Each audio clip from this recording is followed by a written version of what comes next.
Welcome everybody, welcome to another webinar. I see we have a good number of people here already, so we will get started. And obviously the presentation here is obviously about LSAT Flex. For those of you who don't know me, my name is Mehran. I am the CEO of LSATMax, a company that I co-founded while I was a student at Harvard Law School. And the reason we're hosting this webinar today is, there's been some big news from the world of the LSAT and from LSAC, obviously still related to this COVID-19 pandemic that we're dealing with. It's quite remarkable, right? We're stuck at home. Every day really feels the same, but at the same time, the world is changing radically, right? It really feels like we're in a state of perpetual motion here. And obviously, since I always say we serve at the pleasure of our students, we're really trying to do whatever we can to get you guys ready for this change. I think it is really exciting. So let's dive right in. And so, as I mentioned, the April LSAT was officially canceled by LSAC. I want to say it was on Tuesday, April 7th, but they went a step further and they introduced this idea of LSAT Flex. And this is going to be an online LSAT that we're going to talk about in detail in this webinar. I'll go over a presentation that we have prepared, and then I will open it up to Q&A. For those of you who aren't aware of these webinar formats, there is a Q&A area that you can drop your questions in, and I will get to as many of those as possible. Even if we have to go over the hour here, I'm happy to stay as long as we need. I know a lot of you guys are concerned about this. But as I say, this is nothing to be concerned about, only excited. So some other things to chat about, obviously, something that we're very proud of, and I think, hats off to my co-founder and CTO, Jason, and his dev team for doing a sprint that allowed us to get LSAT Flex Simulator live in our course. And I will go over that functionality in this webinar as well. But we are the first LSAT company to offer simulated LSAT Flex for all released prep tests, which is 90 prep tests. And so we'll definitely chat about that. You can take a free LSAT Flex exam right now if you create a free account with us. If you don't have one already, the June 2007 exam has also been updated for LSAT Flex, so you can do that. And again, if you find that feature helpful, please, take a moment to go show some love to our dev team by writing a review and rating the app in the App Store. They will obviously really appreciate that because I know they worked really hard to get that out for you guys, and we're super proud of it. So some other things just in terms of logistics, the replay of this will be made available for you guys on our YouTube channel, but also for those of you guys who are using LSATMax in our office hours portal, which you'll see here. And you'll notice, in addition to all the paid office hours that are obviously only available to our paid student, we have a bunch of free content, including the most recent webinars that we did with myself, Why Prep with LSATMax, and then Law School Applications with Yelena, and LSAT Basics with Brandon. Really nice content, particularly if you're just getting started or thinking about law school admissions. And speaking of Yelena and Brandon, I did want to also bring up our podcast, The Legal Level. We do have a new episode live. It came out yesterday, specifically related to the April LSAT being canceled and the LSAT Flex. So please check it out if you haven't. More great content. And then obviously stay tuned for more episodes from them. And the other thing I wanted to chat about is that we do have some more webinars planned for the end of the month here. So we are going to have some additional webinars. And let me pull up when they're happening. So we're going to have one on logical reasoning on Tuesday, April 28th at noon, one on logic games on Wednesday, April 29th at noon, and then one on Reading Comp Thursday, April 30th at noon. And obviously for our paid students, we will continue to host daily office hours as we have been during the quarantine. So please take advantage of all of that content. And with that said, I think we should dive into the topic at hand, which is LSAT Flex. So obviously, in response to the March LSAT and the April LSAT being canceled, LSAC has scrambled, and really kudos to LSAC, right? It's very impressive what they've done in terms of making this option available so quickly. Even before the June LSAT, students who are trying to get LSAT scores in place to apply this cycle are going to have an option, albeit a very different option than we are used to in terms of LSAT Flex. And so what is LSAT Flex? LSAT Flex is an online remotely proctored version of the LSAT that is going to be offered by LSAC in the second half of May. So, one of the reasons that we talked about extending that monthly subscription out to the end of May is we really don't know when this is going to take place. It's really anytime in the second half of May. And it actually seems like it's going to be over several days, not just one single day. And you see here, you will be able to actually select your day and time slot. So if you want to see here what LSAC says specifically about that on their FAQ here, will I be able to choose my testing time? You see it says, yes, test takers will be able to view available testing times online and choose the available time that works best for them.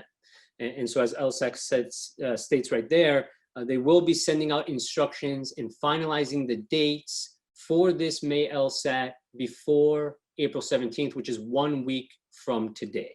And so obviously we're going to be on the lookout for that to see what actually is taking place in terms of the dates and the times for that.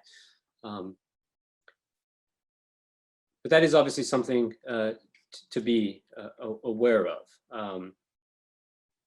Now, in terms of who can take it, well, it's only going to be people who were registered for the April LSAT. And so that's obviously anybody who was registered for March, because March registrants were automatically registered for April when the March LSAT was canceled. And so if you were registered for the April LSAT, you will be automatically registered to take LSAT Flex in May. Now, if you hadn't registered for April, you will not be able to take this exam.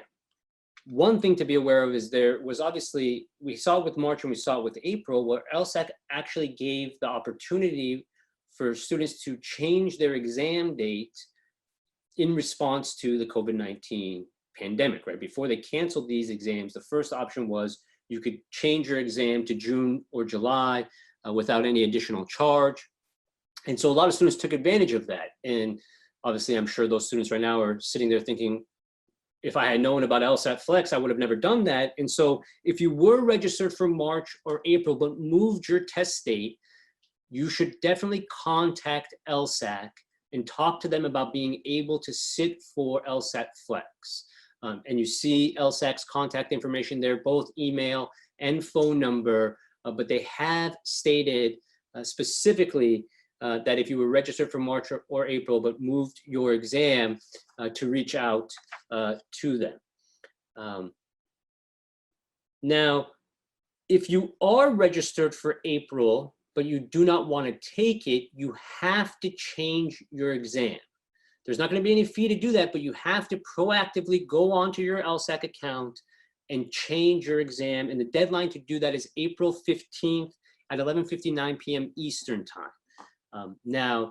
There's obviously absolutely no reason for you to do that if you have the luxury of taking this exam, but we will talk about that in a second.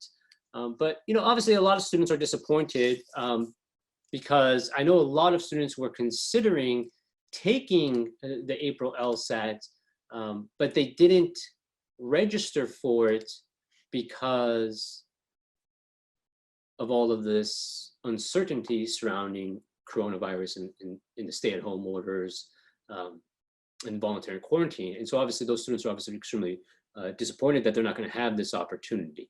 And obviously we understand that, but LSAC has mentioned that this might return, right? This might not be the only LSAT Flex that we see. It's possible that we see additional administrations, but I think the reason they feel okay with those students who didn't register for April, this exam is really designed for one group of students and one group of students only.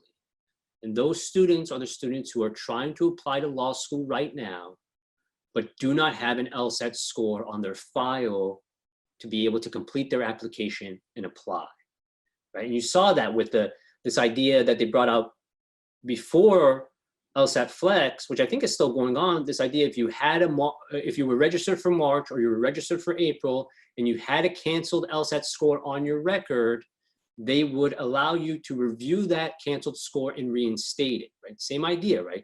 Scrambling and making LSAT Flex available to students who are registered for April is trying to mitigate the disruption to the application cycle right now. Obviously, it's only a handful of schools.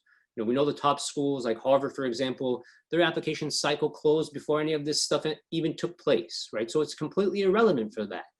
But as you go down the law school rankings, you generally see wider application windows, and in an effort to help schools have applications for those seats and have students be able to take advantage of those seats that are available, LSAC is obviously making this exam available to you guys. And so if you hadn't registered for April, you hadn't registered for March, you're probably not applying this cycle. So, you know, it's not really designed for you.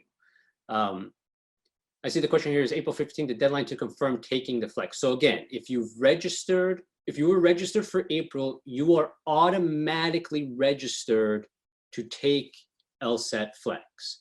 The only thing you need to do in terms of April 15th is if you do not want to take it, because they give you a coupon basically where you can register for a different exam free of charge, right?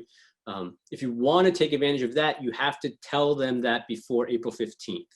Now, again, I would not recommend doing that. Let's pull it up where we're talking about here. So here's what we're talking about, April 2020 rescheduling options, right?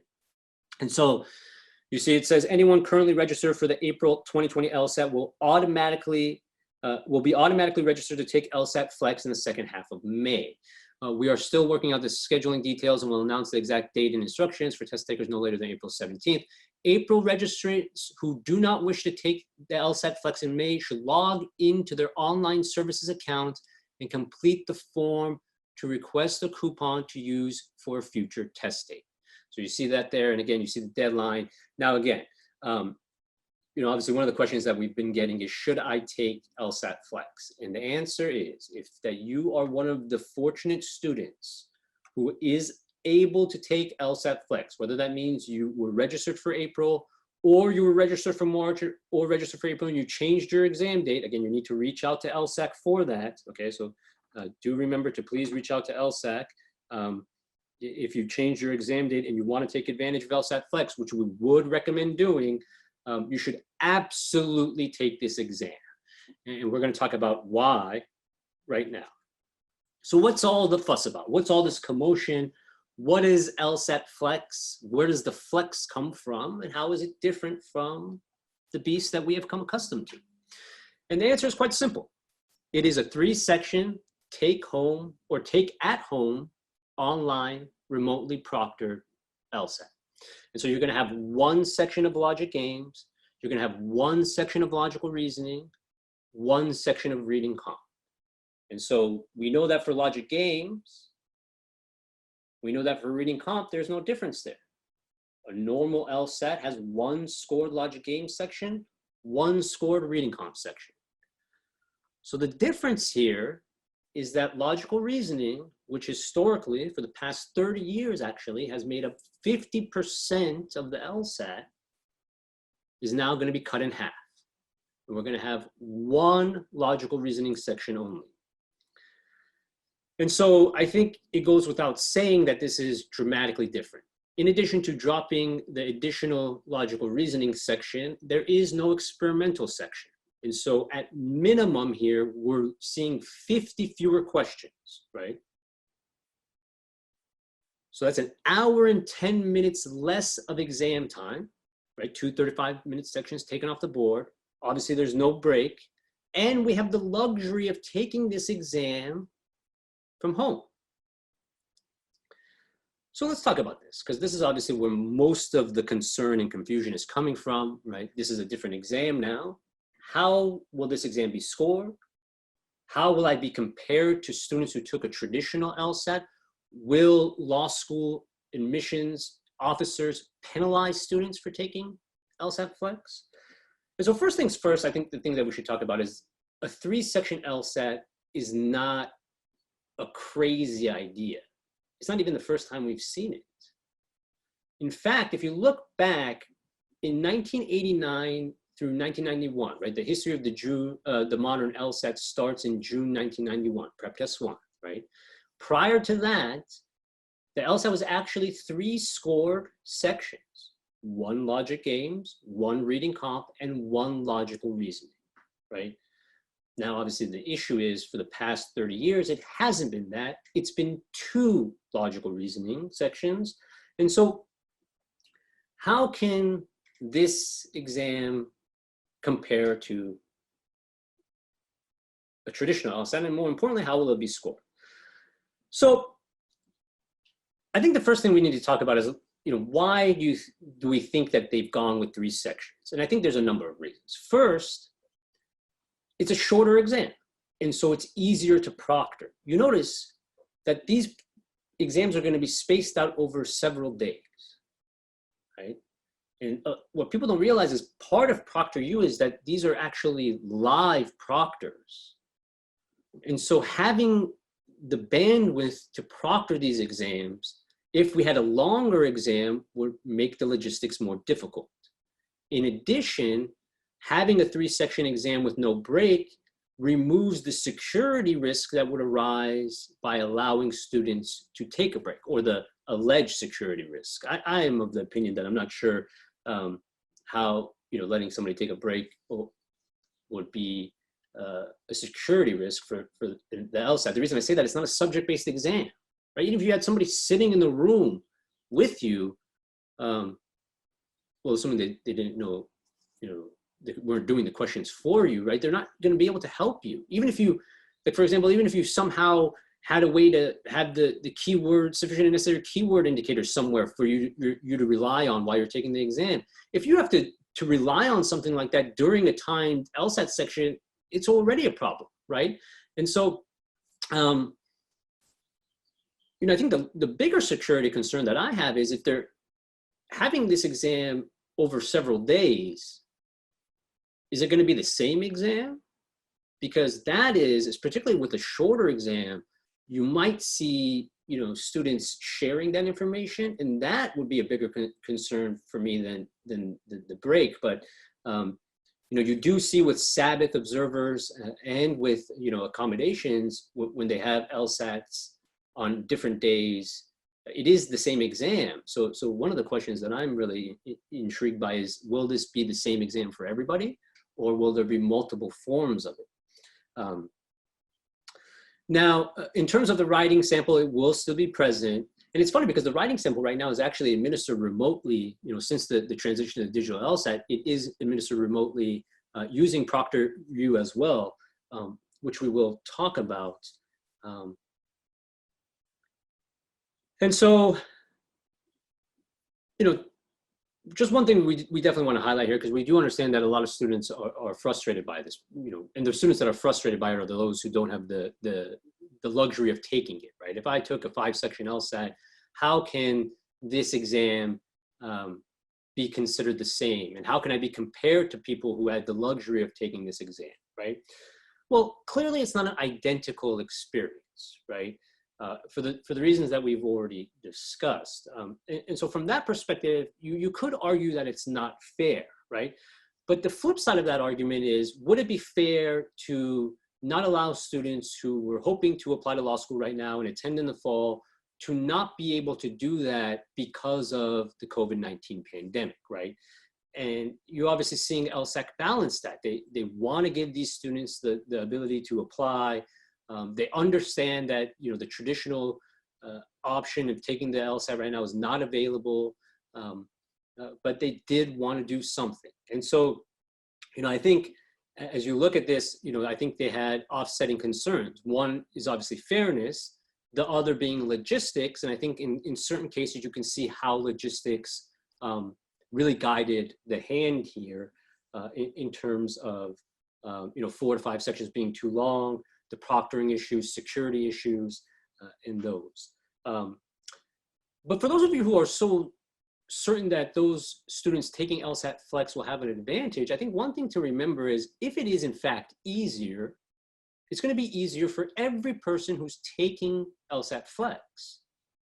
And the LSAT is a curved exam. And so that's going to be naturally built into the conversion chart, right? And reflected in your scores. And so something to be aware of. If it is actually the case where, the fewer sections, less stamina, right, results in everybody doing better, well, the curve is going to be adjusted accordingly. And so you won't necessarily be at any advantage there, right? But there's no doubt about it. Less sections, obviously, less fatiguing. No doubt about that.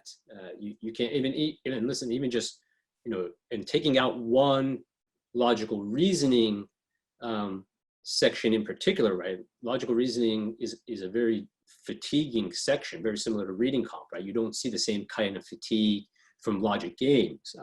So you definitely can't ignore that the exam is slightly different. Now, how will it be scored? The million-dollar question. All right, so LSAC has not addressed this yet. And I don't know if any of you guys attended LSAC's webinar this week. This was the 800-pound gorilla in the room, and the chat was really overwhelmed with this question. And obviously LSAC wasn't in a position to answer it yet, which resulted in some frustration. But again, I think, guys, it's important to take a step back, right? And to understand, listen, I get that this is an uncertain time. I get that you want to know how this is going to be scored. How should you prepare? But the reality is it doesn't really make a difference. There's really 2 options that I see in terms of how it's going to be scored. We'll talk about those in a second. But listen, the exam is the same. It's the same type of questions, right? They've talked about that. You notice here, right? It's going to be actual LSAT questions, right? That have gone through that same multi-year process of development and pre-testing, right? And so they're stating that LSAT Flex results enable LSAT to accurately predict standard LSAT scores. And this is something that they emphasize in the webinar as well, right? This idea of psychometric studies that they've conducted. I'm sure most of you are, what psychometrics, what does that even mean? Well, psychic, right? That ability to predict. And so LSAC is confident. They're saying that they've done studies, validity studies, and that these scores from LSAT Flex will accurately predict a normal LSAT score. So if I was able to walk in on LSAT Flex and break 170, let's say I got my 174, LSAC is confident that that would be a 174 on a normal LSAT. And obviously being on that same scale of 120 to 180 is really important because it allows you to be compared to students who took standard LSAT exams. Now, one thing that's definitely brought up or been brought up is this note here that I'll draw on just because I do want to highlight is this idea down here has led to some concerns, right? That there's going to be an annotation on your LSAC record that your LSAT score was from LSAT Flex and that this was administered online in a remotely proctored format.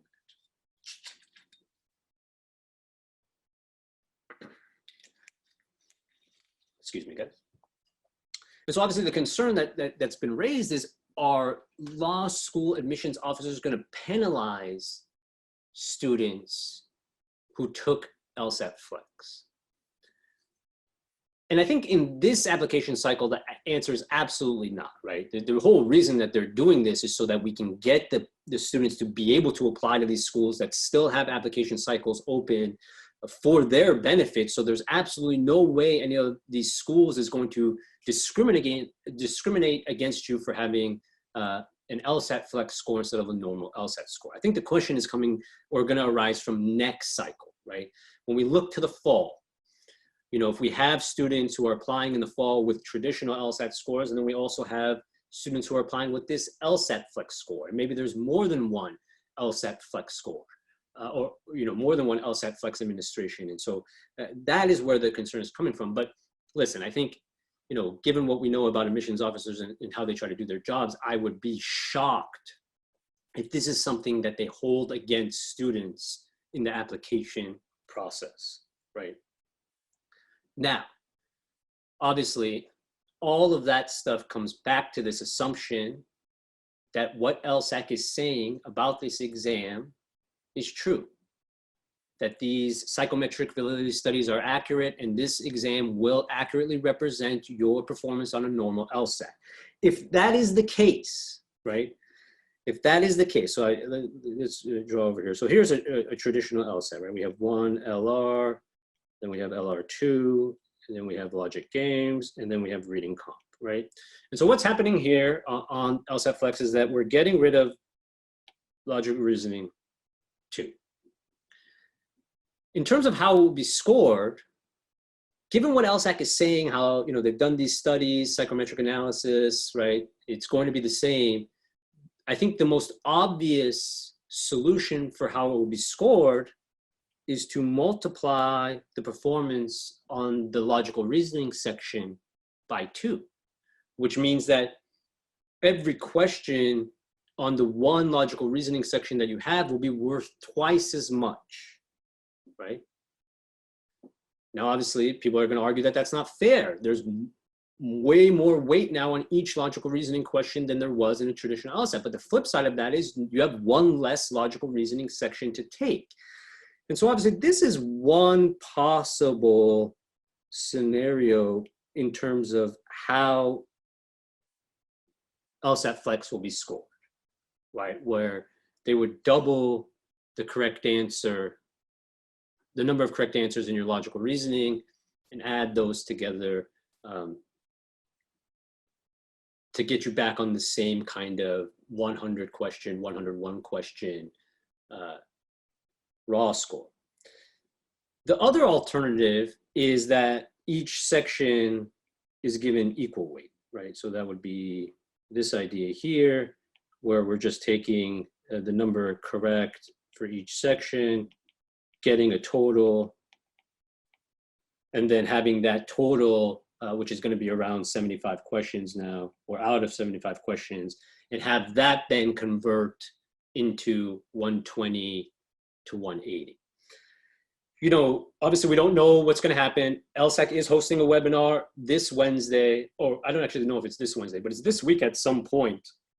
And obviously our hope is that in that webinar, they're going to answer some of these questions. We'll have more information. But listen, I think either way, you notice, and this is what I'm talking about, either way, it's still going to be based on the number of questions you get correct, right? And so it doesn't make any difference how they scale it, right? All these things, is it going to be the same? Is it going to be comparable? None of that stuff is in your control. The only thing that you can control is the number of questions you get correct in each of these 3 sections, right? And I promise you, the higher that number is, the better your scaled score is going to be, regardless of which one they choose, right? In terms of LSAT Flex Simulator and LSATMax, we are using this option right now because it was the easiest to implement. Now, if we get information that that's not how it's going to be done, we will obviously adjust our simulator accordingly. And so that is really the idea of scoring, right? And just to give you guys a sense, back in the days, right, this was how they did it. So as I mentioned, in 89 through 91, this was how they scored it. But again, I feel the problem with this is it's not really comparable to people who have been taking 4-section LSATs with logical reasoning being twice the weight, whereas this option here keeps that relative weight in place, which makes it feel more comparable to me. So really, obviously we'll stay tuned here. But again, from your perspective, it doesn't matter. Number of questions correct. That's all you want to focus on. All right, so, in terms of getting your score, it's going to be, as you see here, 2 weeks, which is a little bit faster than your traditional LSAT. The digital LSAT seem to average about 23 days in terms of turnaround time for scores. Here they're saying about 14 days. And obviously that tells us that they're going to be relying heavily on artificial intelligence. It is a brave new world, guys, right? But they're going to be relying heavily on artificial intelligence to make sure that the integrity of the testing system is maintained in the proctoring. And so it's a good transition to how will it be proctored. And so it's going to be proctored by a company called ProctorU. And ProctorU is known for remote proctoring. It's actually how LSAT proctors the writing sample right now. So if any of you guys have taken the writing sample in the recent transition to the online writing sample, you have some familiarity with ProctorU. Now, I think our concern is that with the writing sample, we've seen some technical issues arise with ProctorU. And that's concerning given that, I think everyone's concern right now is, these are all great in theory, but how do we make sure that execution goes smoothly? And it's one thing to have a technical glitch when you're doing a writing sample. It's another thing to have a technical glitch when you're doing an LSAT, right? So I think obviously the students have some concerns about that. But other things that I did want to chat about in terms of ProctorU. So GRE recently also announced that they're going to be doing remote GREs. They're also using ProctorU. So ProctorU is really becoming quite popular right now. Anybody who's preparing for the GRE or thinking about the GRE, don't forget to check out GREMax. But in terms of how ProctorU is going to work, let's pull up actually LSAC's FAQ on this, because I do think it's nice to look at what they're saying about it. So let's close some of these out. Okay, great. All right, so here we go. And obviously this is the main concern, right? Integrity of the testing system, right? And so making sure that they ensure that despite the fact that this is done in a remote proctoring setting, that we're able to make sure that the results here are accurate, not skewed by unethical behavior. And so that's really where ProctorU comes in. And so you notice here that it's going to tell you that all LSAT Flex test takers will be monitored by live remote proctors via the camera and microphone in your computer. The audio and video will be recorded and further reviewed by human reviewers and artificial intelligent techniques, right? AI techniques. And so a lot of people don't realize is ProctorU actually has real people looking at students take exams. Obviously, they're not there for the whole time, right? They cycle in, and so you don't know when they're going to be present. I mean, again, this idea of you cheating on the LSAT, I don't even know why we would waste time thinking about it. You can't. I mean, unless you somehow knew the questions that were coming, there's no real way to cheat on this exam. But obviously, they want to ensure that people don't come up with creative ways to do so. And I think obviously having other people take your exam would be the main thing. Having the camera, having that security in place, I think is really important for that. But what you're going to see is that they're going to be relying heavily on artificial intelligence for the majority of the security, because there's no way that they're going to be able to get through that many different sessions of students taking this LSAT Flex. And so any weird noises will trigger security. I think obviously any movement, if somebody else enters the camera, they're going to flag it. And ProctorU apparently also tracks your eye movement. And so I think if your eyes are constantly moving into strange places, it will also be flagging the system. And so one of the questions that we actually got that I think is really interesting to discuss right here is, one of the students was asking, you know, can I read the questions out loud now that I'm sitting in a room by myself? That's a great question. Obviously, there's nothing wrong with that. LSAC hasn't said anything about that, right? So it's possible that they do say that that's not allowed. But I think that the bigger concern would be, would that flag the artificial intelligence security system and require something or someone to come and take a closer look at the way you took your exam? And will that delay maybe your score being released? And so definitely something to be aware of. Now, you know, we talked a little bit about equipment we'll get to in a second. But here's something that I think is interesting, because obviously as we talk about the LSAT writing sample and some of the issues that we've seen with ProctorU there, you know, what's going to happen here, you know, if my internet goes out, if I have other technical issues. And what LSAC is saying is that the system apparently will save your progress and pause where you were and then restart the test and allow you to resume where you left off. And so hopefully that is the case, so that if technical issues do arise, you know, the system can track where you were, and once they get you back online, able to pick up with the same time, and hopefully that will be the case. And so,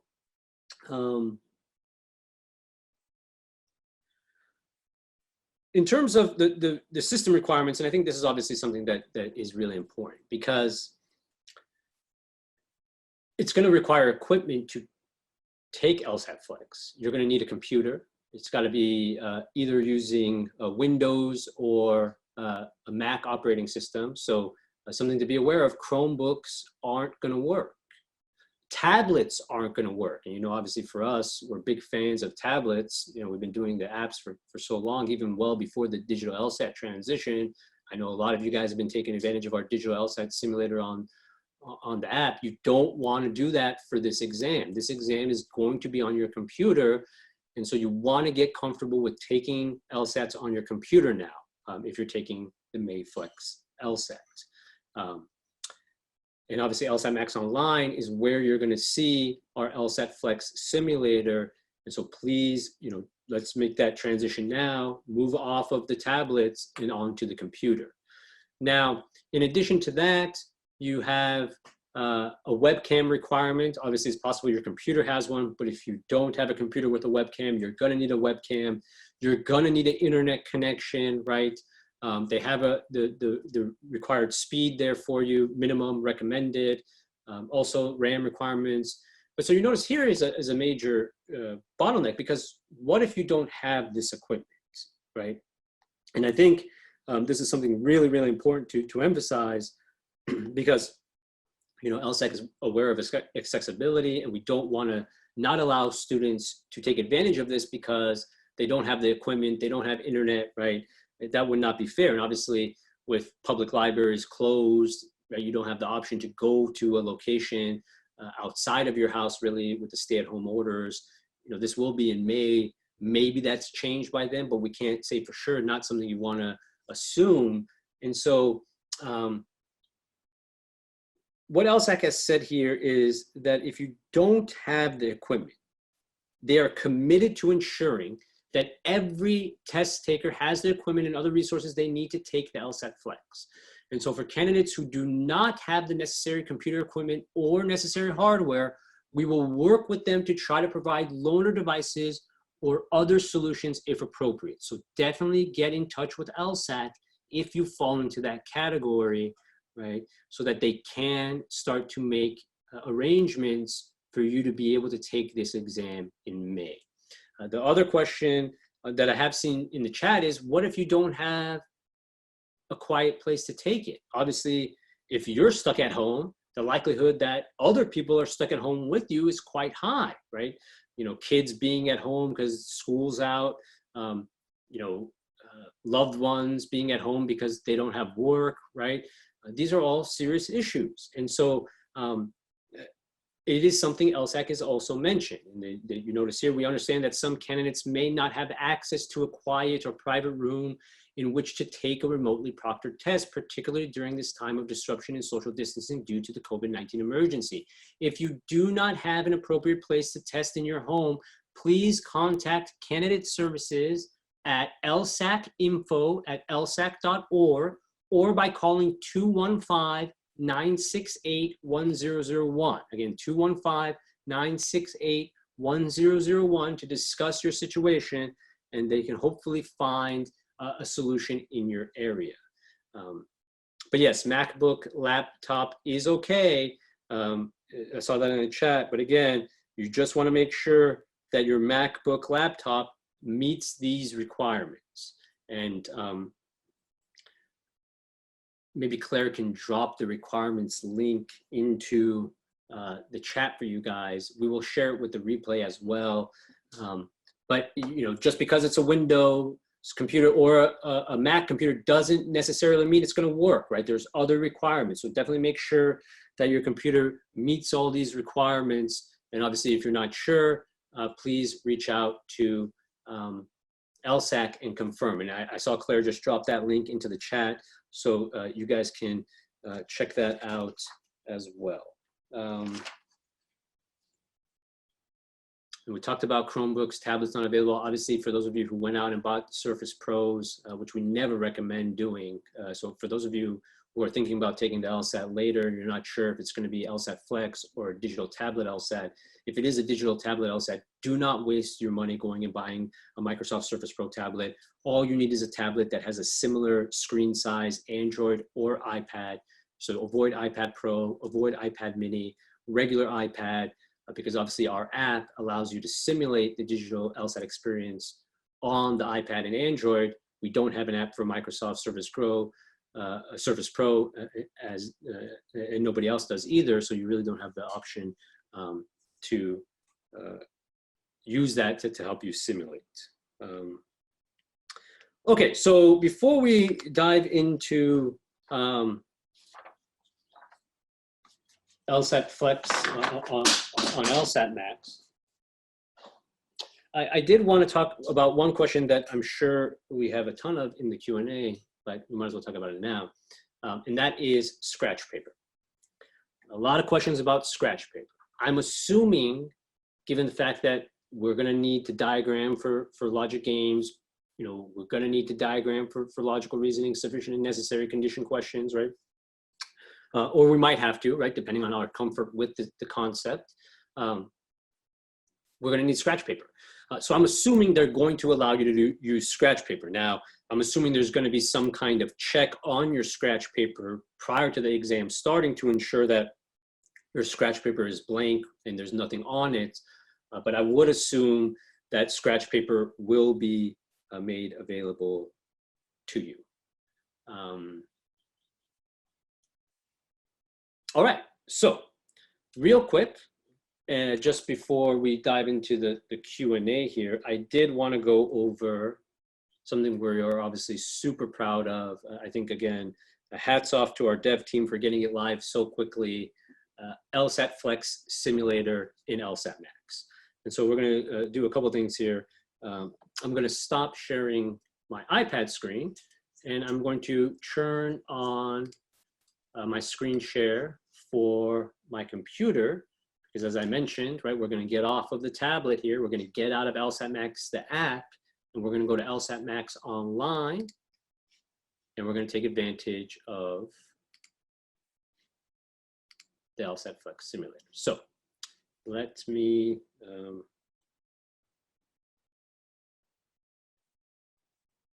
all right, great. Good. Confirm you guys can see my computer screen there. It's, hold on, I think I just messed it up. Let me do that again. Sorry, guys. Okay. Try that one more time. So, all right, perfect. So here you see I'm in LSATMax, the full course. I filtered from the full course screen to prep tests, and just so you know, right, this is what you see when you're in the course, when you first come in. For those of you who want to take a free LSAT Flex exam, all you have to do, if you don't have a free LSATMax account, you can create a free account, and the June 2007 LSAT is available for free, and it is now available as an LSAT Flex exam. You see that here, which is a shorter exam, 75 questions instead of the 100, but that is available. So everybody right now can go online and take a simulated LSAT Flex using real LSAT questions for free using LSATMax Online. And then in addition to that, you have every other prep test ever released also ready to go in terms of LSAT Flex Simulator. And see here, you see the December 1991 LSAT. I'm just showing you this as an example because I did take this earlier, and you will get a score report. Obviously, I selected all the correct answers. But it's the same idea. It will convert it to the 120 to 180 scaled score, right? It will give you the analytics, the breakdown of how you did by question type, right? And so that functionality is available again now for every single one of our prep tests. And again, so you see here, for example, prep test 88, take LSAT Flex exam. So you'll see it underneath the take full exam option for every single prep test that we offer in our course. And so that being said, I think it's a good time to transition to some Q&A. So give me a second here as I pull up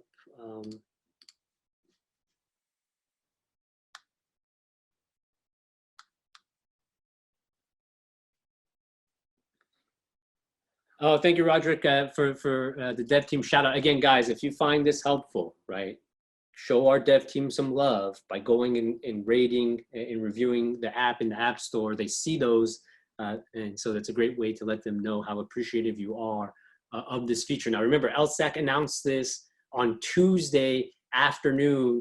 LSAT Flex Simulator went live last night. So literally, you know, it didn't even take us 2 days to get the feature live, and obviously something we're super proud of. And I hope it shows you how serious we are about making sure LSATMax is the best LSAT prep course on the market for so many different reasons. All right, so that being said, let's dive into the Q&As. So the first one here from Nikita is, I wanted to know your thoughts on test takers reading the questions aloud now that you're in the comfort of your home. So again, I think that the concern here is that going to flag any kind of security AI from ProctorU? I'm assuming LSAC will address that answer. And so stay tuned, I think is the best answer there. You know, maybe they can recognize that it's your voice and not somebody else's, but I would imagine somebody talking is going to trigger something. All right, so from Ariana, good afternoon. In your expert opinion, do you think the LSAT will most likely to continue to be at home or remote next year? Okay, so this is something that I definitely want to talk about right now. If you are one of these people who aren't able to take LSAT Flex and you're upset, go register for the June LSAT right now, okay? If any exam is going to be LSAT Flex next, it's going to be the people who registered for June, possibly July, right? So if you want to take a risk, right, obviously you have to pay to register for the exam. And something that we should have mentioned, LSAT Flex is the same cost of a normal LSAT. I know a lot of people were hoping that since it's at home and in only 3 sections that there'd be some kind of partial refund coming. No, right? If it was shorter and cheaper, I think, you know, you think there's outrage now. Imagine if that was the case. So it is the same price, but I think that's something to consider. If you want to have an opportunity to take the next LSAT Flex, I would recommend registering for the June LSAT, because depending on the uncertainty and how this situation unfolds, if, you know, the stay-at-home quarantine stuff is still in effect, if we're not allowed to have large gatherings of people for anything, whether that's, you know, an LSAT administration or something else, obviously, how can you have the June LSAT, which would probably lead to the similar situation where they announce an LSAT Flex and students register for June are able to take it. Now, in terms of how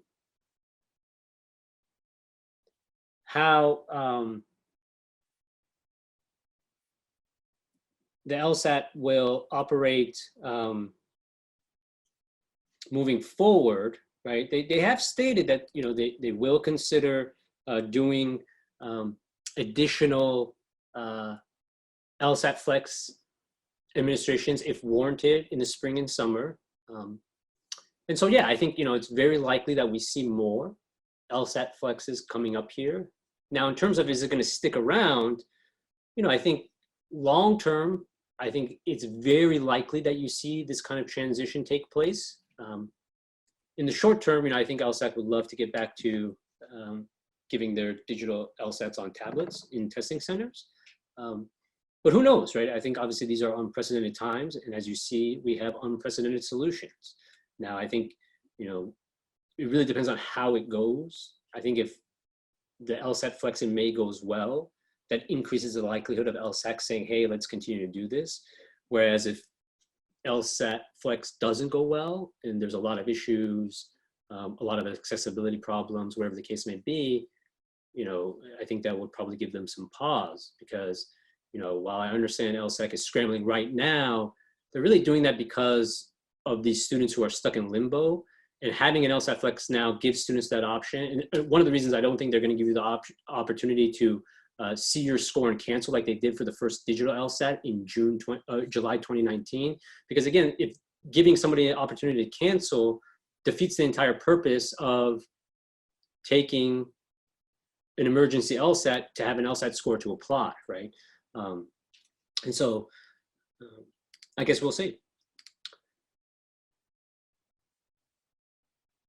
So another question here about how do I think the change to LSAT Flex will impact scoring and LSAT medians in school. So again, you know, we talked about the scoring, you know, we don't know yet. We will find out soon how it's going to be scored, assuming LSAC releases that information. Obviously, we talked about these two scenarios here. In terms of LSAT medians in schools, again, I don't think this is going to result in a change there, right? Because again, 99th percentile is 99th percentile. The LSAT is curved. So if this somehow resulted in everyone doing better, that's going to be adjusted accordingly based on the curve, right? You see that in standard LSATs with really hard logic game sections. Like we talk about how a normal 170 is a -10 scale, right? The idea being you can miss 10 questions and still, or it miss max 10 questions to get a 170. Sometimes you see that scale be more, like you can miss 12, 13, right? Sometimes you see it be fewer, you can miss 8, right? And so you see that adjustment made on normal LSATs based on the logic game section. You would imagine in this scenario with a shorter exam, if a shorter exam results in much higher performance from students across the board, that's going to be reflected in the scaled conversion. So I don't think it'll make a difference.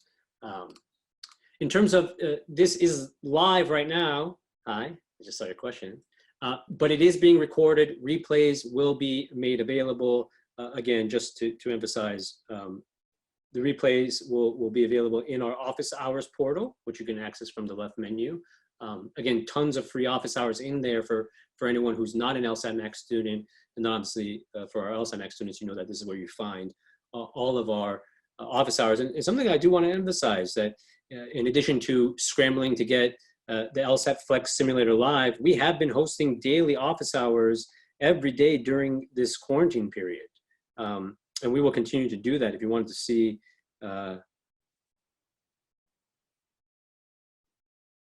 what that looks like, this was our schedule.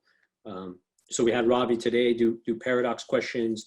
Tomorrow we have Sam who's going to do linear games, and you see the schedule here and all the previous sessions that we did because we started it in March when the initial 15-day quarantine was announced, and obviously we are continuing that through April, and we'll continue to do it if it extends into May because we want to lead by example. We understand this is a really uncertain time, but The flip side of that coin is you're stuck at home, no distractions, LSAT prep available on demand, even the live instruction, live interaction available remotely, or whether that's from our office hours, whether that's from private tutoring. So make the most of this time. Let's get ready for LSAT Flex, and let's really make the most of this opportunity that LSAC is making available to you. And so let's continue. So from Naveen here, is there anything specific an April LSAT applicant needs to do insofar as registration is concerned? No. Again, to emphasize, if you were registered for April, you are automatically registered for LSAT Flex in May. And so if you were registered for March and that was canceled, March, you were automatically registered for April. Now April was canceled. Now you're automatically registered for LSAT Flex. The only thing you need to do is if you don't want to take LSAT Flex, you need to let LSAC know by, again, April 15th at 11:59 p.m. Eastern Time. I would not recommend doing that. I would recommend taking LSAT Flex. There is absolutely no reason to walk away from this opportunity if you're one of the fortunate people who is going to be able to take this. Now, again, remember, if you were registered for March, or you were registered for April and you took advantage of their ability to let you change your exam date, please contact LSAC and try to let that and talk to them about taking LSAT Flex. They have mentioned that, we did bring it up in our presentation here, that if you were registered for March, let me highlight that for you guys, or April, and you changed it because you were worried about the COVID-19 pandemic, and now you're kicking yourself because you could have taken the LSAT Flex, please make sure to reach out to them. All right, moving on. Emily, will the LSAT Flex be proctored on our iPads or desktop or laptop? So again, it's gonna be a computer, Windows or Mac, right? And using ProctorU, and these are the requirements for it, okay? And so again, Windows and Mac rules out Chromebooks. I know a lot of college students use Chromebooks. You will not be able to use a Chromebook to take it. You will not be able to do it on a tablet, right? And so, yeah, get comfortable. And again, that's why, as we highlighted, we're big believers of simulating exam conditions. Before the LSAT was a digital LSAT on a tablet, we would mail students the hard copy prep test. Why? Because the exam was paper pencil. Once the LSAT transitioned to the digital LSAT, we stopped doing that, and we emphasized the importance of doing as many questions, whether it's homework or practice exams, on our app, right, in the format that you see here, where it mimics, again, the digital LSAT experience, right, with the, oh, sorry, it's not how I want to do it. I'm going to go as full exam. Here, where you saw the timer in the top right-hand corner, the highlighting, the changing the spacing, changing the font size, flagging questions, right? And now, with the transition to LSAT Flex, we want to move you from the tablet to the online version, where you can then take exams in the format that you're going to see on exam day. All right, moving along. Will an office laptop be software compatible as the writing section was and is? So I'm assuming you're asking that if you have a computer that is compatible for purposes of the writing sample, does that mean it's compatible for purposes of the LSAT? My assumption will be yes, because LSAT, ProctorU is the same service they use to administer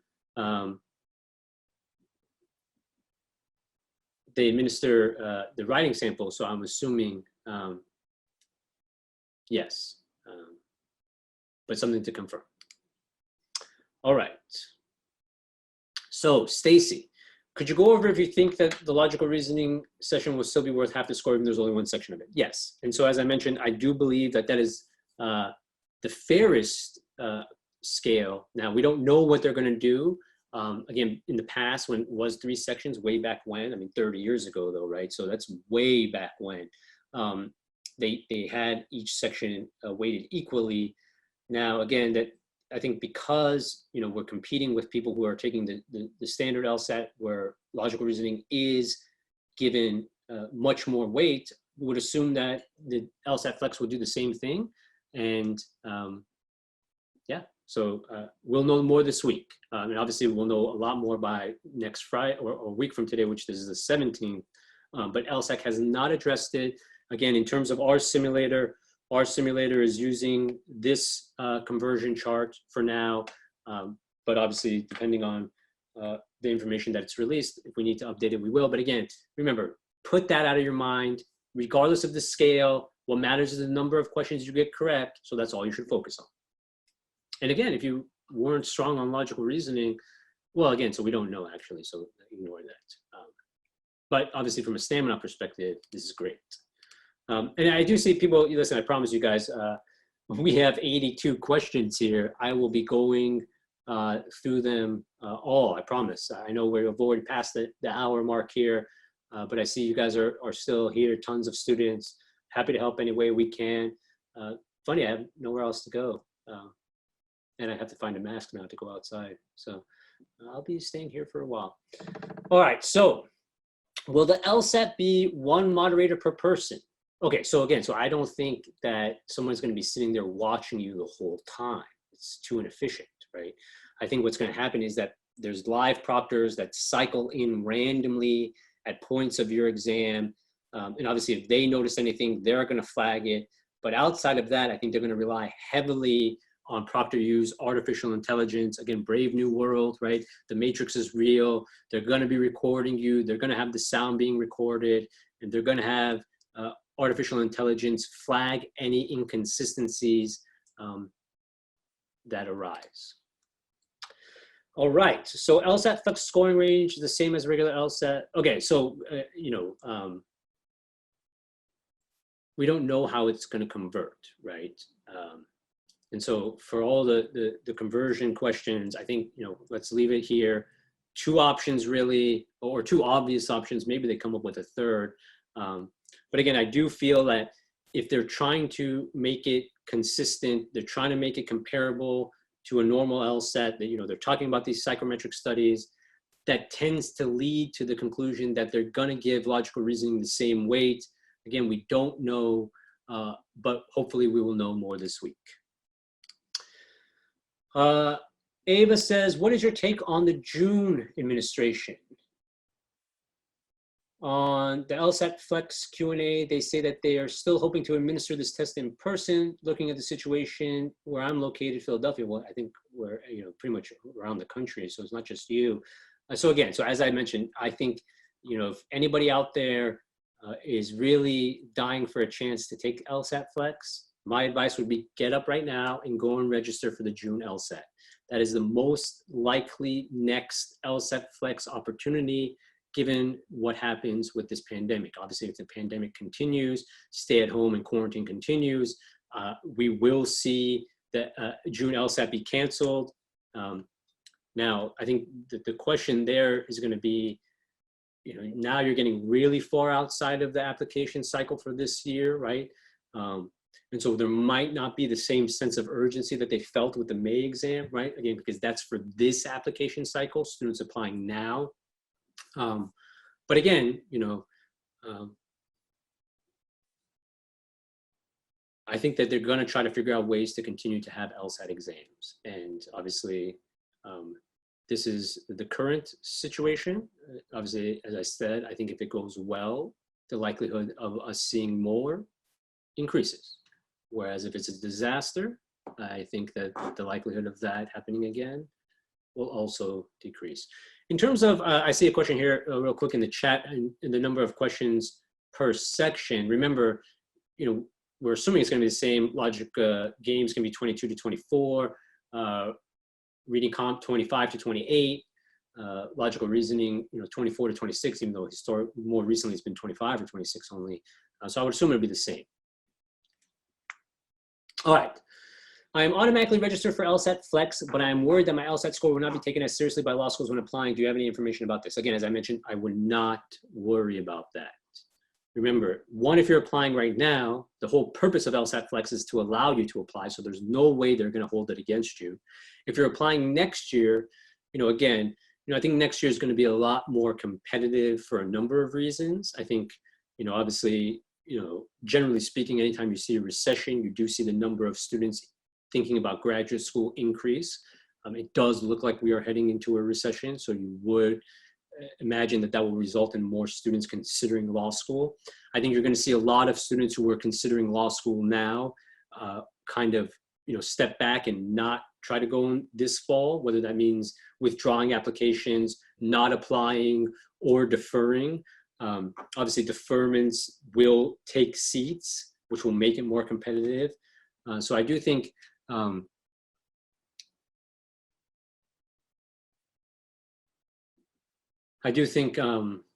fall will be more competitive, but I wouldn't worry about them holding LSAT Flex against you. It just doesn't make sense.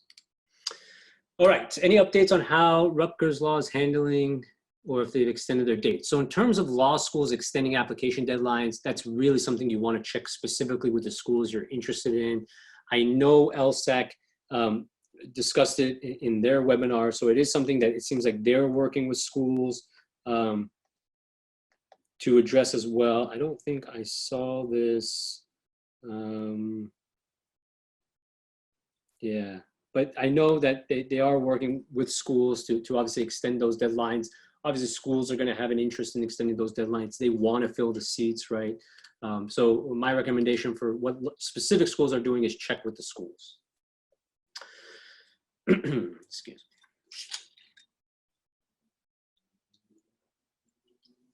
All right. Harper says, I'm currently a junior in college, so I plan time to take the LSAT this summer or next year. Should I wait and take the normal LSAT? Well, I think my advice would be you should take it when you're ready. And if you're ready to take it when it's this situation, why not? But if you need more time, I would wait to take it next year, right? And so how do you know you're ready to take the LSAT? Super simple. What is your target score? And are you able to consistently achieve it on your practice exams, right? For example, how did I know I was ready to take it? I knew I was ready because my target score was 170, and I was able to consistently achieve that or higher on my simulated practice LSATs. Kathleen, if you were scheduled to take the April LSAT and planning to apply next fall, do you recommend not taking the LSAT Flex? No, again, I would recommend taking the LSAT Flex. If you can take the LSAT Flex, I would take it. Remember, let's imagine you get a terrible score. You can blame it on LSAT Flex, right? You can write an addendum, say, oh, this was LSAT Flex. It was really, not what I was looking for. The experience of the technology, I had some issues, right? There's plenty of, reasons why a low score on this won't matter. And again, remember, even in a non-LSAT Flex universe, they don't average LSAT scores anymore. So there's nothing to be concerned about there. I would absolutely take the LSAT Flex if you are able to take it. All right, Anonymous. I was scheduled for the March test, but I'm not applying until the fall. Is it still recommended I take the LSAT? Hey, same question. Yes, again, guys, anybody who is currently registered to take LSAT Flex, my advice would be to take it. Additionally, if you were registered for March, or you were registered for April and you took advantage of their ability to allow you to change your exam date at no fee, I would reach out to LSAC right now, right? It says it right here.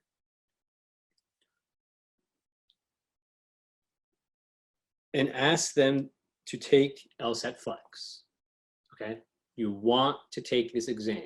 It's shorter, it's at home, right? Assuming you have the equipment, assuming you have a quiet place, right? You want to take advantage of this because I think, if you ask any LSAT taker, would you prefer to take a 3-section online LSAT from home or the regular LSAT?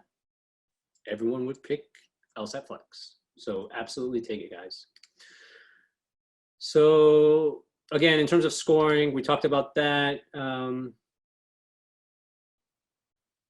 Yeah, so Kevin, yes, there definitely will be an asterisk, right? Again, so, I think it is important to inform law schools of all the factors, right? And so I think obviously if this exam is different from traditional LSATs, it's important to convey that But that doesn't mean that they're going to hold it against you, right? I think it's really important to emphasize that. And again, LSAC is claiming that based on psychometric studies, that this score would be the same score you would get on a normal LSAT, right? Again, one of the reasons I believe that we will see the same weight given to logical reasoning, but I would not worry about that asterisk. Will we be able to use a tablet? Again, the answer to that is no. You can only use computer, laptop, or desktop, and it must have a Windows or Mac operating system. So again, in terms of, this question keeps coming up, so let's just pull up what LSAC says about it. Will this test format be offered over the long term, even when things get better? It is too soon to speculate on whether LSAT Flex format will continue to be offered after the COVID-19 pandemic is no longer a threat to public health and safety. Right now, we are focused on trying to ensure that everyone who wants to take the LSAT to pursue their legal education goals has the opportunity to test, even during this unprecedented time of disruption due to COVID-19 emergency. So again, we don't know. It's possible, right? I definitely think long term, it's very likely. In the short term, like next summer, we'll probably get back to the digital LSAT on tablets. Remember, LSAC has invested a lot in that. I don't think they're going to walk away from it unless they're forced to, right? They have a partnership with Microsoft. I think you can see that, LSAC is obviously really embracing technology, which is super exciting. Whether that's, making stuff available, through the Khan Academy for free for students, allowing companies like LSATMax to offer our course for free to LSAC fee waiver students, right? Obviously making the transition to the digital LSAT, going from 4 exams to 10 exams, making LSAT Flex available during this pandemic, I think are all great signs. I know a lot of people give LSAC a hard time, but they are obviously working extremely hard. And you can see that they're obviously putting the interests of students first, and that's really all you can ask in this kind of situation.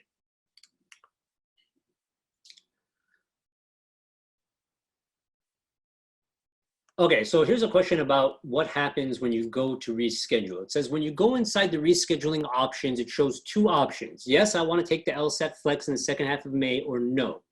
Instead, please give me a coupon to use for a future test date. I'm just confused because we have to choose one by April 15th. If we do not choose one, will we still be automatically registered? Sorry for the confusion. Yeah, so according to what LSAC is saying, you don't need to do anything. Let's find that.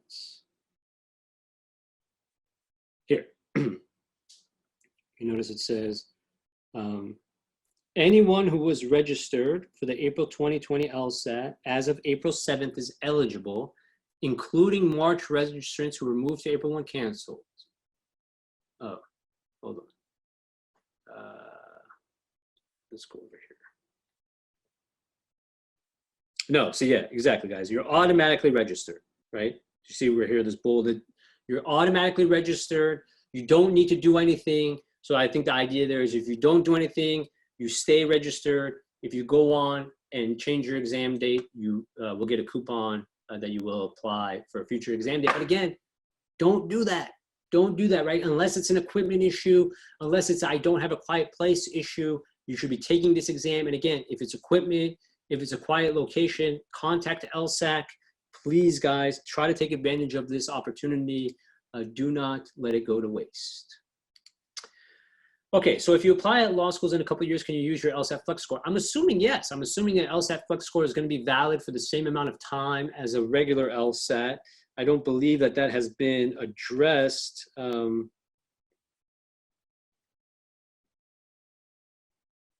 Yeah, it doesn't look like that's been addressed, but I think it's safe to assume it will be valid just like the 5 section, just like a traditional normal LSAT exam.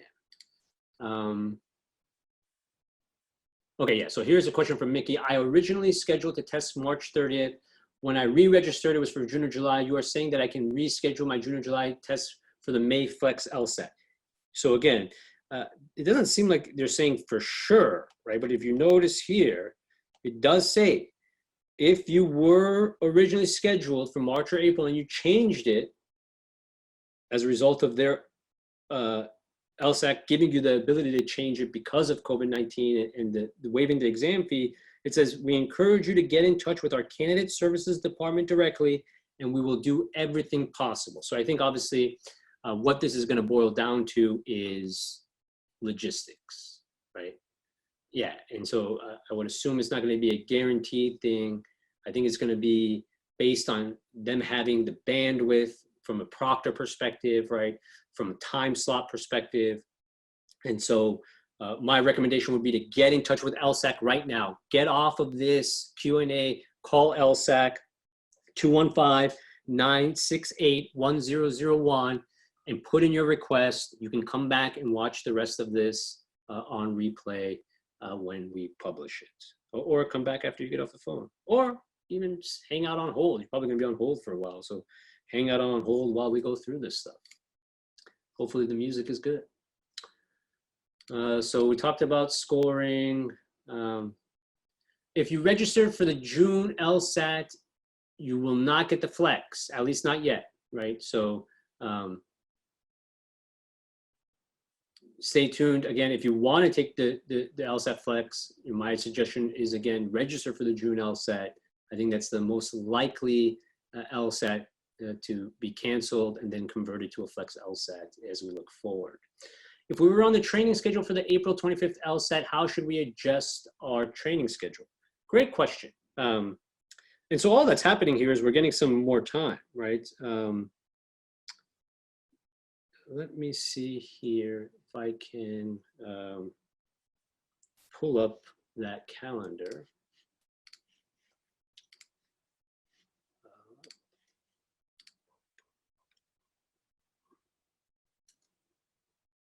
Okay, so let's go to calendars and let's take a look at April.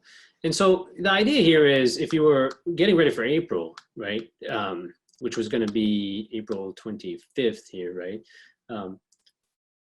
all we're going to have is some more practice and review. And so in terms of what we recommend for that, right, it's one full-length LSAT. So now it's a little bit different, actually. So let's talk about that. I do think this is a good point. So now, you know, we don't have a 5-section LSAT anymore, which kind of removes some of my concern about taking more than one practice exam under time pressure per week, because it's not as draining anymore if it's just 3 sections. And so, you know, you might feel comfortable taking more than one simulated LSAT Flex per week. Again, keep in mind that you don't want to burn yourself out. You can always do individual sections in addition to simulating Flex LSATs. I think it's really important to spend the time to review your work, right? We talk about it in our course. If you look here, we actually had an office hours where, for a couple weeks ago where, oh, here it goes. From March 20th, so we did an office hours where we talk about how to practice and review, right? And the idea there is, guys, it's just as important to spend the time reviewing questions that you do as taking new questions, right? So don't lose sight of that as you continue to prepare here. And you'll see here in the middle of the screen from March 24th, timed practice and review with Brandon. That is where we go over our strategy for that portion of the calendar in detail. So definitely check that out. If you have any follow-up questions about it, please don't hesitate to reach out.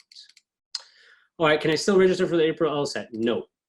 As of right now, is there any information on the likelihood of the June LSAT exam being online? Again, we don't know. Currently still planned on being administered in person. With logical reasoning, will be weighted twice. Again, we don't know. We're assuming. Again, that's how we are doing it in our LSAT Flex simulator. Again, definitely recommend taking the LSAT Flex if you have that ability. So there's another interesting one. I received an email from some law schools that the GRE will be accepted in lieu of the LSAT. So again, remember, there's already a handful of schools that will accept the GRE, you know, Harvard included. Now, again, it's not every school. I don't know if their policies have changed in response to the COVID-19 outbreak. Again, I think that's a per school question. but yeah, there's always been schools that accept the GRE. It's just not every school. So unless you're, dead set on a certain school that accepts a GRE, we recommend the LSAT because it opens more doors for you. So here's an interesting question from Vanessa. Since there's only one LR section, do you think that there will be a greater number of harder questions in that one section? So that's another possibility, right? If they want to keep it in terms of equal weight, one of the ways to give LR the same quote unquote weight is by making the questions more challenging, right? I think the problem with that, or the limitation on that idea, is the time pressure, right? 35 minutes. You can't start giving a whole lot of really, really challenging questions, because generally speaking, the really challenging questions take more time. You still need to be able to have enough questions that a student can be expected to get through in the 35 minutes. So again, it can be taken on a PC. You cannot take it on an iPad. Really, guys, I can't stress that enough. It is Windows and Mac only. PCs, laptops, desktops and laptop computers, you cannot take it on an iPad, Android tablet, Microsoft Surface Go, any of those things. So Lisa has a question here about my concern is if there's a technical issue. At times I've had connectivity issues and I understand that they would freeze where I stopped and I can resume, but do I lose that time missed trying to fix the technical issue? No. So again, so what they're saying, now again, who knows if this is the reality, but it seems like this is actually the case for the digital LSAT, because obviously with the digital LSAT on a tablet, you do have technical issues arise. And what has been the case is that when the technical issue is resolved, you actually pick up from the same place that you left off. And so if you see here, we had the, there we go. In most cases, the remote proctoring system will save your progress, pause the test, right? It says, hey, in most cases. So obviously that leaves open the possibility that that might not take place, but hopefully that is not the case. The normal time frame for the release of scores, since they transitioned to digital LSAT, which is obviously a faster turnaround time, it's been about 23 days. So here we're looking about 9 days faster.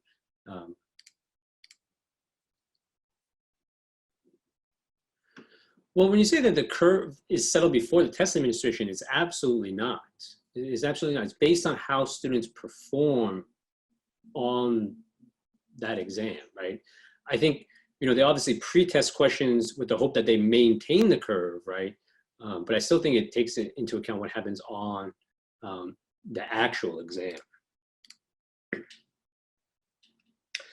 So yes, Edward, in terms of the scaled score for our LSAT Flex simulator, it is live.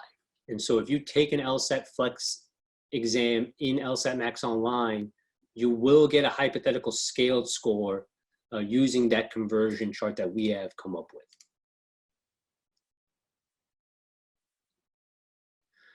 Again, so in terms of, will logical reasoning be more important to answer correctly if they are worth more? So again, remember, if they're double, it's the same scenario as if you had 2 sections, right? So they're not worth more. I mean, yeah, each individual question is worth more because you have one less section, but in terms of the weight, it would be the same. And you would, again, if they're trying to keep it consistent, trying to make it apples to apples, you would assume that that is going to be the conclusion that they arrive at. So when taking practice tests, should we imitate test state conditions? Absolutely, guys. And so again, so I do want to emphasize here, that you are able to do that right now in LSATMax Online. So even for a free user, if you come to our course, go to the full course screen, enter the June 2007 LSAT here, this LSAT Flex is 3 exams, right? 3 questions. And so you notice I launch it, here's logic games. If I were to complete it, right, it would take me to the next section, which would be either either logical reasoning or reading comp, and then the last section will be the other one. So yes, it is 3 sections. You obviously want to practice that. If you are taking the LSAT Flex, practice as many LSAT Flexes as you can to get comfortable with it.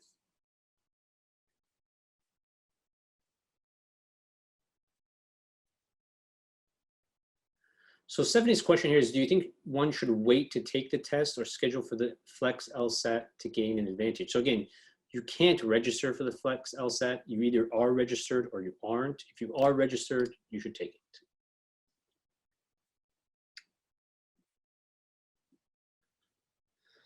So Nadia's question is, how will the LSAT Flex affect students who plan to take the LSAT in August or October? So again, I mean, the only way it's going to affect you is you're going to be competing with students who may have taken LSAT Flex. Now again, hopefully LSAC is accurate and these scores are comparable, so it shouldn't affect you. But you obviously will be competing with it. Here's a great question that we didn't answer in terms of accommodations, which we should bring up right now. So from Priya, how will accommodations be effective? And so what LSAC has said about accommodations is that any accommodations that you were granted, and obviously if you're registered for March, registered for April, you've already gone through that accommodation process. And so anything you've been given for March or April is going to be present for LSAT Flex. So you see here it says LSAC is committed to working with LSAT Flex takers with disabilities to see that their accommodation needs are met under the circumstances.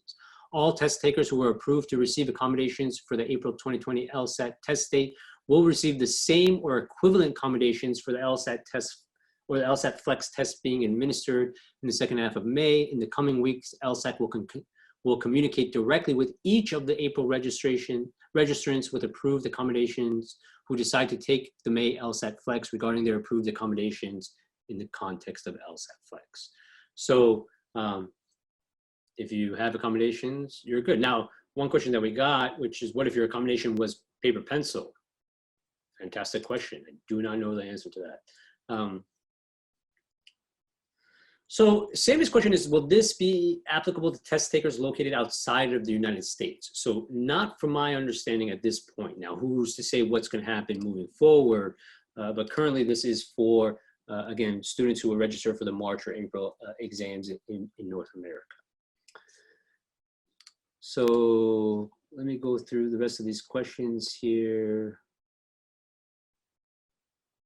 So question about the scratch paper that we did discuss a little bit during the presentation. We don't know about scratch paper. I'm assuming they're gonna allow you to use it. You might have to hold up the paper so that the proctor can confirm that your scratch paper is blank. But again, remember, LSAC is gonna give us a lot more information. They're gonna host a webinar this week. They obviously hosted one on Wednesday, which wasn't as helpful.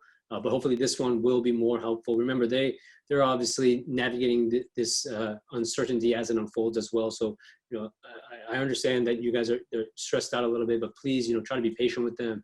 They are trying their best under the circumstances. And I would assume by Friday we'll know a lot more.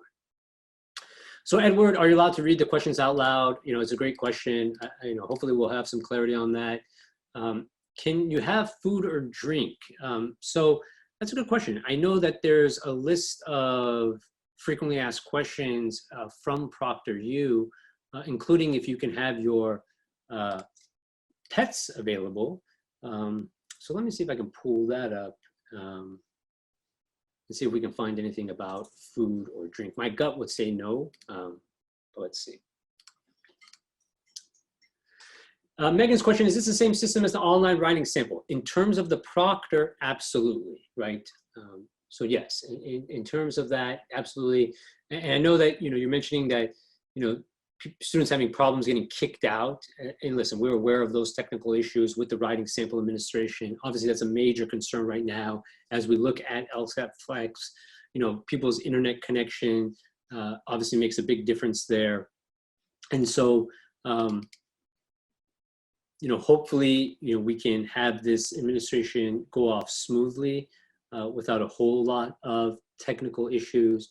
But as somebody who runs a tech startup, I'm aware that technology naturally comes with issues. And so I would imagine that we will see them. Hopefully, you know, we're able to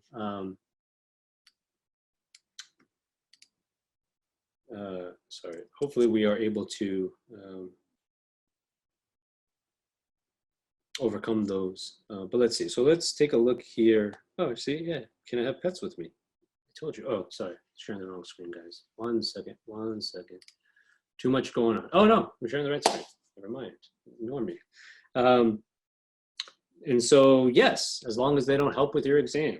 Nice. Do they say anything though about food? I don't see anything, but I'm assuming the answer is going to be no, just because it's going to add distractions, noise, all that stuff. Are you also sharing your screen with ProctorU, especially if you encounter a technical issue? I'm assuming, you know, part of ProctorU's technology is that they record the screen.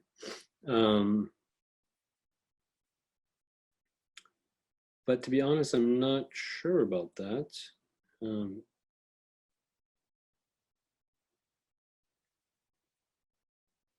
It's a good question. I know that LSAC addresses the question of can, you know, ProctorU take stuff off of your computer, and it says, no, it can't access computer files without your knowledge. But I'm assuming that it might be recording what's happening on your computer screen. I know, like for exam software, which is what they use for the bar exam, the software prevents you from doing anything else on your computer. I don't know if that's the technology that they use. To be, you know, full disclosure, I had never heard of ProctorU until LSAC made their announcement.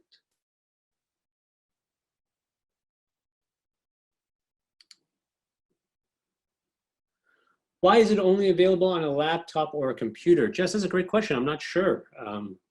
I would imagine that's a ProctorU limitation. I would imagine their proctoring services are limited to desktops and computers. And if you think about it, with a tablet, you know, the camera's in a weird place. Like if your tablet's flat on the ground or flat on the desk, the camera's looking up. And so, you know, then you would need something else for maybe a different webcam. And where would that webcam be if it's not on a computer, right? Which brings you back to having to have a computer, right? So I think that's probably why.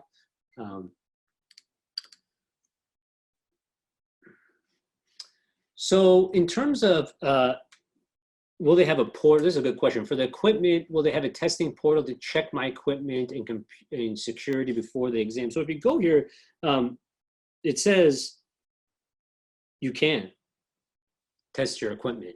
And Claire shared this link in the chat. We'll send it with the replay as well. But you can definitely log in and check to make sure that your system meets the requirements, which is obviously something to do, right? I would highly recommend doing that, because if your system doesn't meet the requirements, then we want to think about how we're going to make yourself or put yourself in a position to be able to take the exam, right? Whether that's borrowing somebody else's computer, whether that's reaching out to LSAC and telling them that you don't have the equipment. Is Chrome going to be the recommended browser? So it says, you know, Chrome, Firefox. I would assume that they don't recommend Internet Explorer just because nobody recommends Internet Explorer. But let's see here. If I go back to the presentation,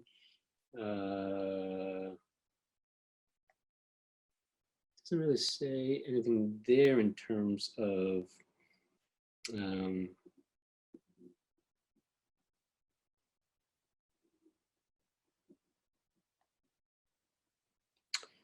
yeah, I don't know about that question. So let's see.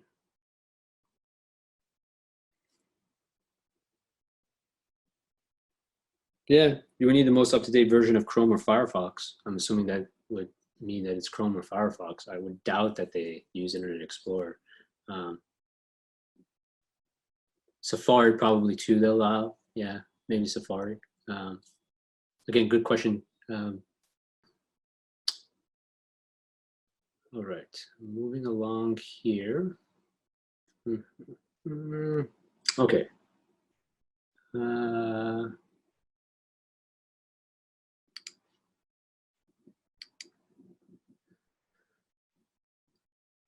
Oh, interesting question from Emily here. Emily says, my roommate and I are both taking LSAT Flex tests as we both register for the April LSAT. Do you think taking the test from the same household router IP will be flagged by ProctorU? Great question. I would imagine that they are aware of the possibility of roommates, right? Particularly since we have a lot of college students take the LSAT, and so people with this similar address. I don't think that the same IP is going to really matter, right? I think what matters is you being in a room by yourself, and so I would assume that that will be fine. What is the best way to study, being that there are only way to right now? What is the best way to study, being that there is no way right now to get an accurate score based on LSAT Flex?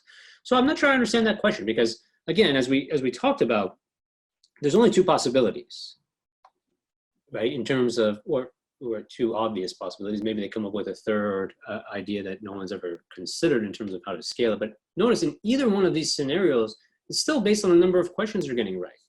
And so even if you're just looking at your percentage correct, I think it's giving you a great sense of how you're doing, right? I think a very easy conversion is doubling the logical reasoning score, so we can get a sense of how we look on a scale score in what we do know, in the world we do know. And so I wouldn't recommend, not preparing because of that. I think, again, our simulator is going to give you hypothetical scores. Whether that's 100% accurate or not, it's still a hypothetical score that's going to be based on, if you did well, it's going to be higher. If you did worse, it's going to be lower, right? And so since those exams are the same, as you take them in our system, if your score is improving, great. If it's not, something to address, whether that's by using the analytics to highlight strengths or highlight your weaknesses and focus in on them, whether that's by attending the office hours, watching the office hours. And again, something to emphasize about the office hours portal that some students don't realize, it's a lot of content, right? And if you're looking for help with a specific topic, it's nice to be able to filter it, and you do have that ability here. And so obviously, if your analytics show that you're struggling with, I don't know, let's say strengthen questions, right? Maybe strengthen with necessary, strengthen with sufficient as well. You see, those are available, and you can then focus in on those. And then obviously we do offer the private tutoring, which is also done remote with Zoom technology, just like this. So all of the replays of the office hours are very similar to the private tutoring experience with us. And obviously, since it's remote, done via Zoom, it is quarantine safe. And so definitely take advantage of these resources as you continue to prepare for the LSAT Flex. So again, it doesn't look like Internet Explorer. I would imagine Chrome is the recommended browser. Chrome and Firefox, those generally tend to be the most recommended, most stable browsers. Let's see what else. There's a question here about how are you scoring the June exam. So the June exam, as of this point, is the regular LSAT, so it'll be the same. Oh, and so we have a note here in the chat that it seems like it's only Chrome and Firefox, guys. So great question there. It does not look like Safari is an option, only Chrome and Firefox.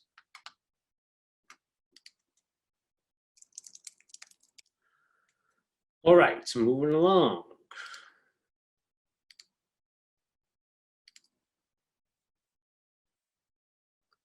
So here's a question from Golnar. Hi, Mariam. First of all, thank you so much for the constant updates. Eternally grateful for LSATMax, and we are eternally grateful for you, our students, right? Without you guys, we would be nothing. So we really appreciate you guys believing in us, putting your faith in us, your confidence in us to help you achieve your goals. Obviously, it's the least we can do here. And so as you've seen, we take it very seriously, and we will break our backs to put you in a position to be successful, regardless of the format that the exam takes. So moving to the question, my question is, let's hypothetically say someone scores quite high on the LSAT Flex, but this person has taken the LSAT before and had a relatively low score. Would this be a potential red flag for LSAC and law schools? Great question. Again, I don't anticipate law school admissions officers holding LSAT Flex against you. So I would assume that if you're able to get a really high score on the LSAT Flex and you had a lower LSAT score before, they're going to give the proper weight to the LSAT Flex score, as they should, right? If we are making this available and saying that it is the same, you would assume that that is going to trickle down to the law schools and their admissions decisions. So I'm not going to answer the ones that I've already answered. In terms of, do I suggest doing all the practice tests online instead of on the tablet? So it depends. If you're taking the LSAT Flex absolutely. If you're scheduled to take June, I would probably recommend doing a little bit of both, right? Do normal digital LSATs on the tablet and then do some LSAT Flex online exams just in case. Obviously, as the situation unfolds and we know more, we can adjust accordingly. But yeah, if you're taking the LSAT Flex exam, you should not take any more practice exams in any format other than LSATMax Online. And again, you know, in addition, it says LSAC Hub on LSAC's website has some practice exams that they say are going to be the same format as LSAT Flex. I'm sorry, the same visual format. I don't think there are 3 sections. So again, if you're planning to apply in the fall, do I think LSAT Flex score will be competitive? Absolutely.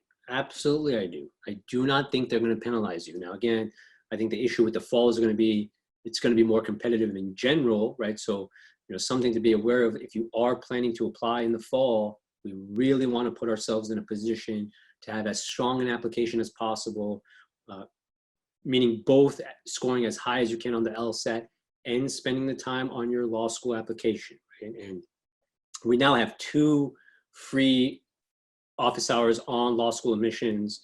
We have My Law School Admissions, Q&A, and then, so mine's down here, Law School Admissions, Q&A. And then Yelena just did a webinar on law school applications. And so those are 2 great resources to take advantage of as you start to think about the parts of the application outside of the LSAT score.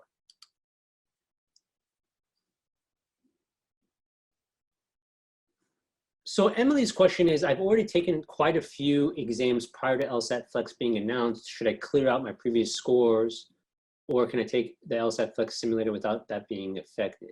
So you should be able to take LSAT Flex now, even for exams that you've already taken as a full exam, right? So you notice here, oh, sorry, let me quickly change back. So you notice here, it's separated out. And so if I had taken the full exam, right, it would show that I had taken the full, it would show that I've taken the full exam, right? But I would still have the ability to take the LSAT Flex exam. Now, that being said, right, there's 90 exams. So unless you've taken all of the exams, I would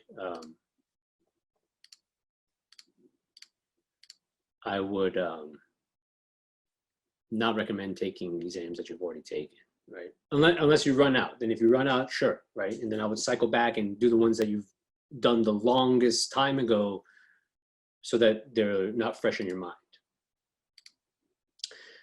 Z's question is, can we have the slides? Absolutely. So for all of our webinars, the PDF of the slides are available.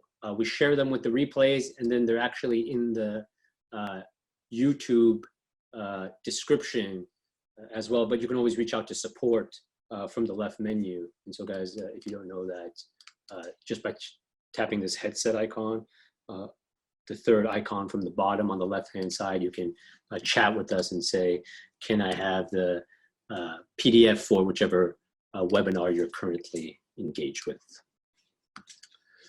All right, moving along. I'm signed up for July. Should I be taking PTs with Flex or regular tests? So I think in terms of, if you're taking July, I would still continue to prepare as though you're going to take a digital LSAT. Now, again, if you want to mix in some LSAT Flex exams here and there, sure. But I wouldn't really spend a lot of time on that until you have more of a sense of what's happening with your exam.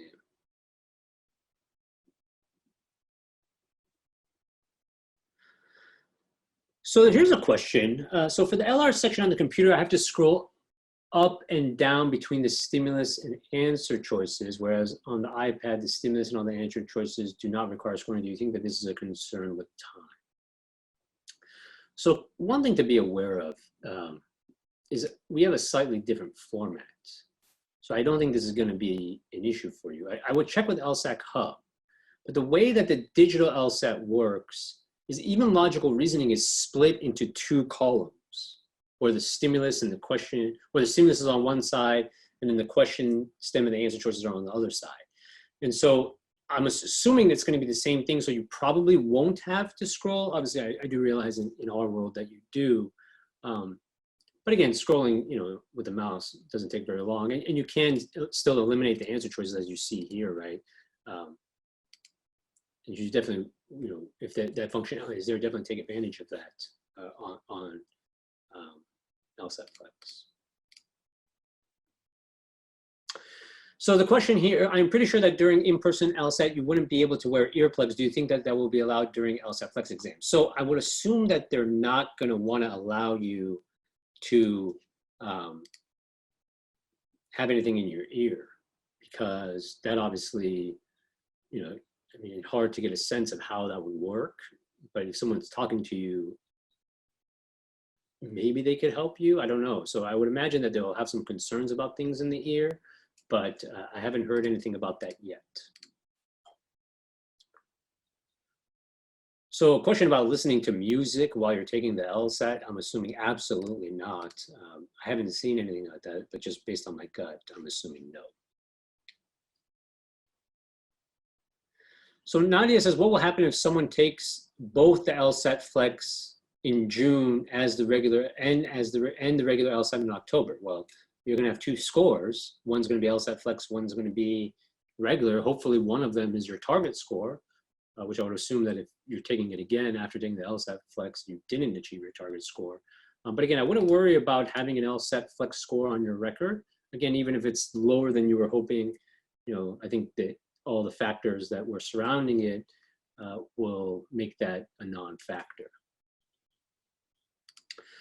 So here's a question. Is there a possibility that the questions would be harder because we are taking them at home? Again, I don't think location makes any difference in terms of the difficulty of the exam. I think, there's pros and cons. If you're able to be in a quiet location with, quality internet and the equipment, I think this is amazing. I think being able to take an exam in the comfort of your own home, like for example, if I was here at the office, being able to take the LSAT here would be really nice, particularly if nobody else was present.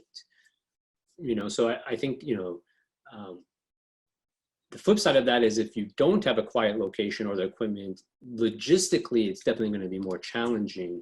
But I don't think that that's going to impact the difficulty of the questions. So if you've never used ProctorU, I would definitely recommend getting comfortable with them, right? Now, if you have taken an LSAT before and you still are eligible to take the writing sample and you haven't done that, one way to get comfortable with ProctorU is to take the writing sample that you're eligible to take now, right? And so something to keep in mind, if you've been putting off the writing sample, you do have an ability to do a test run with ProctorU if you take that before the May LSAT.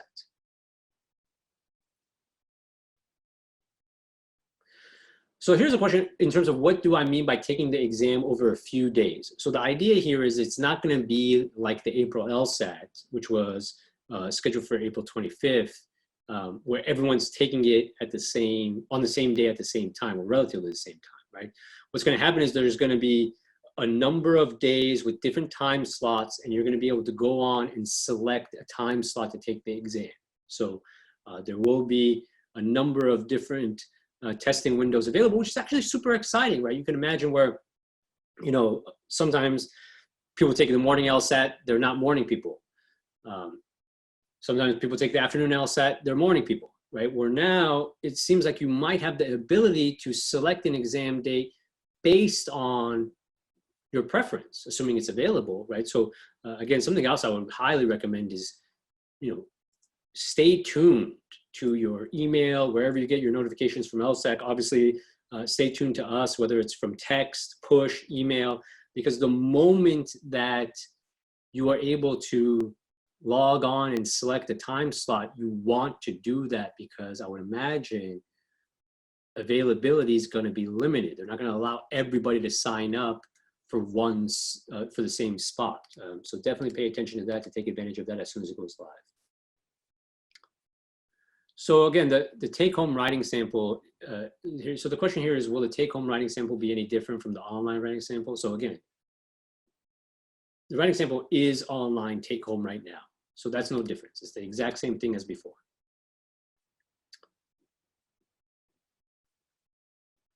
So Caitlin's question is about the June LSAT. If we transition to LSAT Flex, when will it take place? So again, I think that if we see a transition to LSAT Flex for June, you're gonna see it be the same scenario where it's probably gonna be over several days. Again, just from Proctor logistics.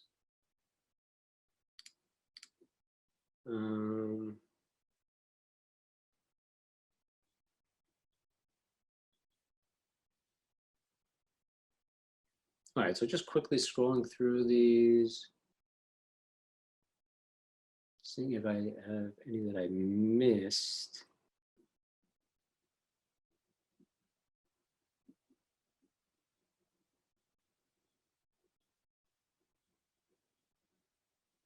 So again, guys, emphasizing it one more time, if you can take the June, if you can take the LSAT Flex, please take it.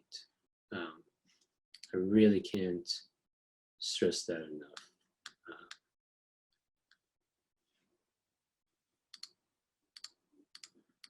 Talked about accommodations. We talked about how knowing if your software is compatible. We talked about weight. Talked about, yeah. So again, this is a great question. How will the paper version accommodation, how is it going to work with the LSAT Flex? I have no idea. I would assume LSAC will be reaching out to you guys about that.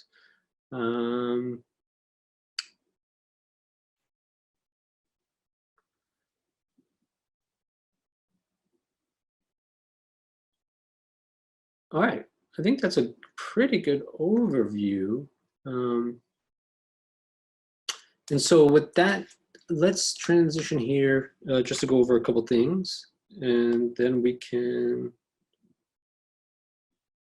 wrap up. So again, so yeah, guys, it looks like ProctorU is Chrome and Firefox only, right? It's not compatible with Safari. All right, so as I said, this replay will be available. Please make sure to come out to our webinars at the end of the month, which we chatted about at the beginning of this presentation. And then, just some other things that I did want to emphasize. Again, we do have the LSAT Flex functionality live. We're super excited about it. Hope you guys take advantage of it. Please let us know what you think. We always love to hear from you. So any feedback is always greatly appreciated. Now, in terms of, just going over what we offer for students who aren't LSATMax students, we do have the lifetime access courses, instant and lifetime access. These are obviously great for students who are, earlier on in their LSAT process.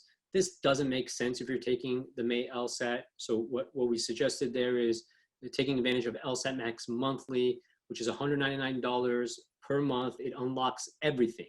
So it will unlock your access to all of the course materials, and then the 20 LSAT exams, including the 13 most recent ones with the LSAT Flex functionality.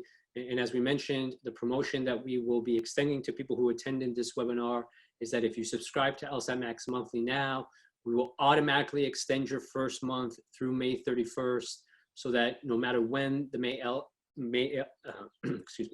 so no matter when the May LSAT takes place, you will continue to have access to LSATMax. Obviously, if you're earlier on in the process, we would highly recommend one of our lifetime access courses. And then we did talk about the private tutoring.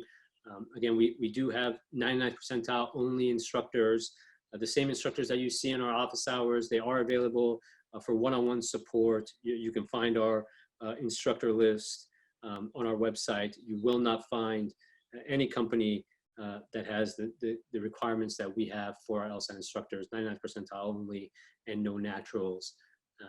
And so that's pretty much all I have for you guys today. Thank you so much for coming out. I mean, we really went almost 2 hours here. I completely understand how many questions, concerns you guys have. We will continue to make ourselves available to you guys. We'll continue to make keep you guys posted on any updates we receive. Remember, this is a big week. We're going to know a lot more by Friday the 17th. So stay tuned. And in the meantime, stay indoors, keep working on your LSAT prep, and take full advantage of our brand new LSAT Flex simulator. And I hope everyone has a great weekend. And for those of you who celebrate Easter, happy Easter. For those of you who celebrate Passover, happy Passover. And I will see you guys soon.